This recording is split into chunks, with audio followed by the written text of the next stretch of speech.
Hello, bronies out there in YouTube land. Once again, this is Hawkflame, but welcome to a brand new analysis series of mine called Character Study. Every week, I'll be taking a look at each week's episode and looking at it from a character standpoint. What kind of developments were made? How were they written? Did they learn or change anything as a result? This will not be an episode review series. God knows we have enough of those. Though, of course, my own actual opinion of the episode will probably creep its way in. In fact, I almost guarantee it. But that's not going to be the focus. The focus is going to be the characters. And with this, I'm starting off with last week's episode, Tradia. Tradia is something of a unique episode that doesn't really focus on any one or two characters. In fact, it reminds me of a Seinfeld episode, like the one where they got stuck in the parking garage or the one where they're in the Chinese restaurant. If you know Seinfeld, you know what I'm talking about. Rather, it focuses on all six of them in three separate storylines. Fluttershy and Rainbow Dash in the quest to find a rare Daring Do book first edition. Rarity and Applejack pooling their items to find one thing that they both want. And Twilight trying to clear some shelf space while Pinkie auditions for the Flint Flintstone Brothers. That way it makes it perfect for character analysis because while there is one storyline that seems to have somewhat more focus near the end, there isn't any one driving plot. Not that kind of plot. It's all about character interaction.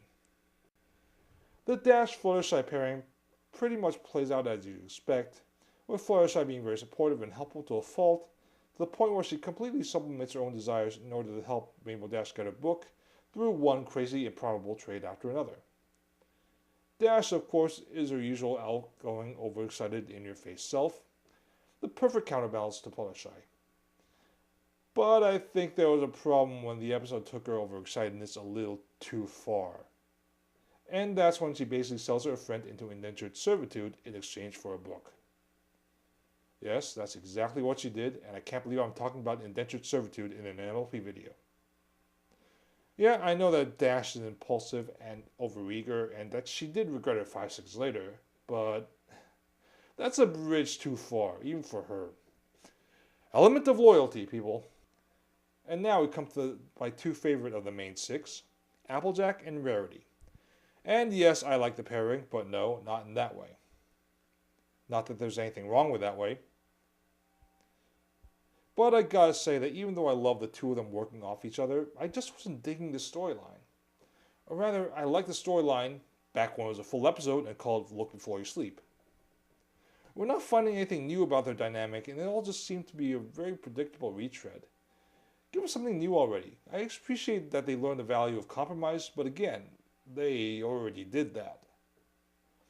The Twilight Twinkie one is one that I don't really have a whole lot to say about, really. The conflict wasn't that interesting, and the character dynamic didn't really offer much, which is odd because I usually like the crazy guy straight man pairings. But here, they didn't really just go that far in that direction. Pinkie as a carnival huckster just didn't really bring anything interesting out, and Twilight was just there for Pinkie to play off of.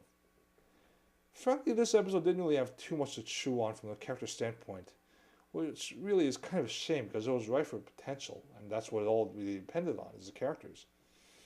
Instead, they just retreaded a lot of old ground that was previously established. Honestly, I expect more from this series. So that's our first episode of Character Study, guys. What did you guys think? Don't forget to comment, like, subscribe, and all that good stuff, and I'll see you next time in another Character Study. Yeah, I'll work on that.